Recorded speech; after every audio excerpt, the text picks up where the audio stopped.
Hi, and welcome to another episode of Hot Takes with me, the Silver Fox. We have to ask the question, what is the point of Patrick Harvie? He hasn't been invited to a cabinet meeting in nearly a year. He's deemed to be not important enough, and his views are not seen as anything serious. He keeps coming up with toxic ideas that will be rejected by voters at every turn. And that, of course, leads to the second question. How long will the Butte House Agreement last now? When everyone in Scotland is ridiculing the Greens, and in fact many people within the SNP are wondering if this agreement with them should be there. And indeed, many people in Holyrood, the SNP members in Holyrood, now seeing the Greens as a liability at any election. It can only be a matter of time before even Humza Yousaf sees the light of day and decides to eject these morons from government. I've got another thing later on today, a little video later on, to say what Patrick Harvie's latest wheeze is with regards to gas central heating, and you won't believe it. But in the meantime, we'll have a look at this article to see why the co-leader of the Greens is no longer turning up to cabinet meetings, and it's no bad thing. Here goes. So, Patrick Harvie in humiliating government snub as he attends no cabinet meetings in almost a year because they don't want him there, because they know he's a moron, because they know that every time he opens his mouth he costs them votes, because they know that the people of Scotland absolutely loathe him and his policies. He is a wee leprechaun of hate. Begother, they're after me lucky charms. He hasn't got any charm. He is a charmless jerk. Anyway, the Scottish Greens co-leader has failed to attend cabinet meetings with both Nicola Sturgeon and Humza Yousaf between September last year and June this year, as his party's influence on the SNP was called into question. The trouble is, while they have no influence themselves, they're the only ones coming up with any policy ideas, the Greens. The trouble is all their policy ideas are utter rank. They are rubbish. They are stupid and they're rejected. And they are absolute failures. But they're the only ones the SNP have got. They haven't got any ideas of their own. So they grasp at these ideas that the Greens keep coming up with. But of course they all fail because they're ideas from the minds of morons. And that is why DRS failed. You've got DRS coming from the mind of a moron. You've got the Gender Recognition Bill. Bang, that's failed. You've got the fisheries, highly protected marine areas. Bang, that's failed. Every area, they want to close down the drinks industry. Failed. Every area that these people come up with, fail and fail and fail again. Because you cannot ever listen to the ideas of people with room temperature IQs. And boy, do they have and it's a cold room, let me tell you. Patrick Harvie has suffered a humiliating snub by the SNP after it was revealed he did not attend any Scottish Government cabinet meetings in 10 months. I don't think he was in many the year before, to be honest. Anyway, the Scottish Greens co-leader served as a junior minister in Humza Yousaf's administration after being installed in the same role by Nicola Sturgeon, which goes to show that even Humza Yousaf didn't know what to do with him.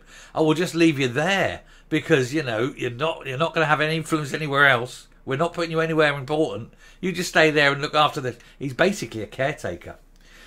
He's been spearheading Scotland's attempts to make its buildings carbon neutral. See what I mean? And outlined plans to ban Scots from selling their homes if they do not install expensive heat pumps to replace gas boilers. More on that story later. That's the one I'm going to go on to. This could prove costly to homeowners with an estimated £33 billion bill to replace every one in the country. Now, the idea here is that homeowners will get a little bit of a grant, but they have to whack out all this money on themselves and put these really expensive and inefficient and not very good heaters in to replace gas boilers. And nobody knows why, because they're not only are they expensive to put in, they're expensive to run. They use their energy, they use electricity, which is burnt from fossil fuels predominantly, still burning the gas. It doesn't produce enough heat, so you have to keep it on longer and burn more energy to do it. And it achieves nothing. And that's all. And that's assuming your house is even suitable for it. And what about people living in flats? What about people living, etc., etc., etc., old homes and whatever? There's so many reasons why it won't. And so you have all this madcap idea that he's trying to push through. But the point is, it's going to cost people money. That's money that would otherwise go into the local economy, into shops and bars and restaurants, into, you know, buying something here and maybe doing a day out and going to see something, you know, attraction there, going to the cinema. All that's gone. All that's gone. And so the bars closed, the restaurants closed, the shops closed, the cinemas closed. All these things closed because nobody's got the money, because they've all had to take out huge loans to put this on because the Greens are mental. And because all the shops and places are closed, unemployment goes through the roof. So you're having to fork out more money from central government to pay the dole and rent, you know, rent and things like that. Who's paying the tax to pay for this? Nobody's working. And so what are you going to do? Well, anyone who is working, we have to tax them even more. Well, given that level of tax, people just go, tell you what, I'm up, I'm out. I'm going to go down to England and pay half the bloody rate of tax. Thank you very much. And so businesses go up and businesses go south of the border. Those that are still viable, they go south of the border, so they're not getting any tax from that. These people are complete and utter morons. They're cretins. They're imbeciles. And that's why he's been told, you just stay and look after the buildings. You know, give him a mop. Give him a bucket and a mop. It's about his level. Anyway, it's seemingly he's not trusted enough to be at the top table with the SNP ministers. No shit, Sherlock. As he has been snubbed by both Miss Sturgeon and Mr Yousaf. He did not even attend the former minister's final cabinet meeting, which was well attended by junior ministers who weren't in the Green Party. A Freedom of Information request revealed that both he and Scottish Greens co-leader Lorna Slater are unpopular with the Scottish Government administration and everyone else in Scotland, I would imagine.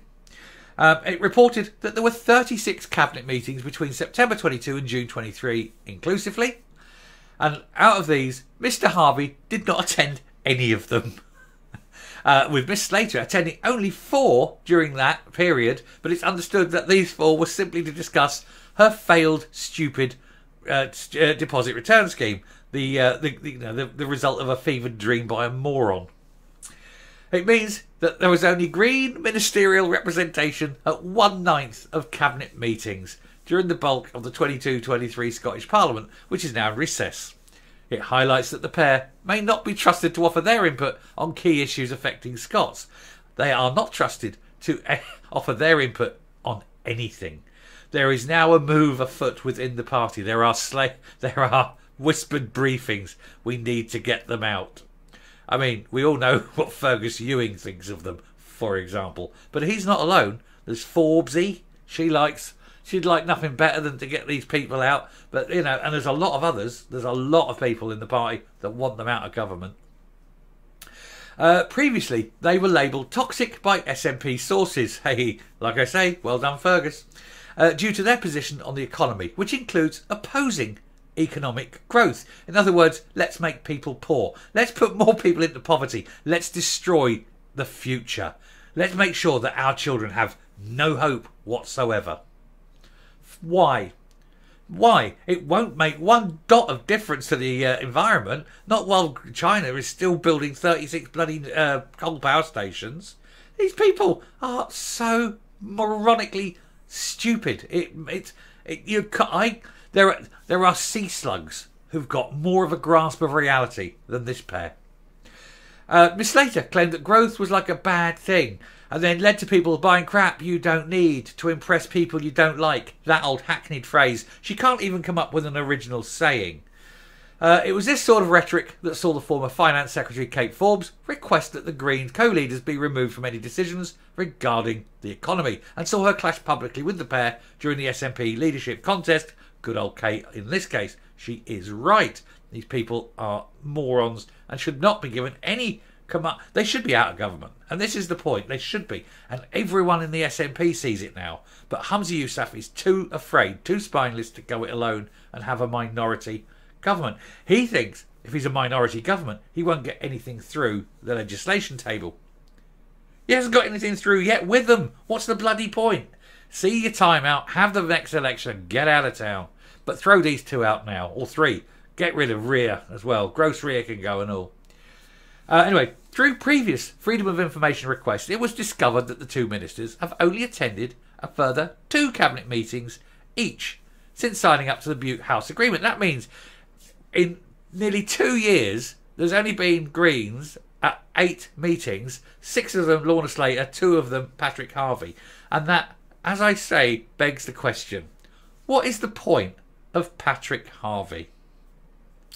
The Butte House Agreement does only state that the pair would only need to be invited to cabinet meetings at least twice a year, so the coalition rules have not been broken, but it raises questions about how much the two are trusted to make important decisions, and I think we know they are not trusted whatsoever. And of course, we only have to look at the result of everything that they've brought up, like the DRS, like the Gender Reform Bill, like the fishing protections and things like that. Fail, fail, fail, fail, fail. They can't be trusted because everybody sees them for what they are.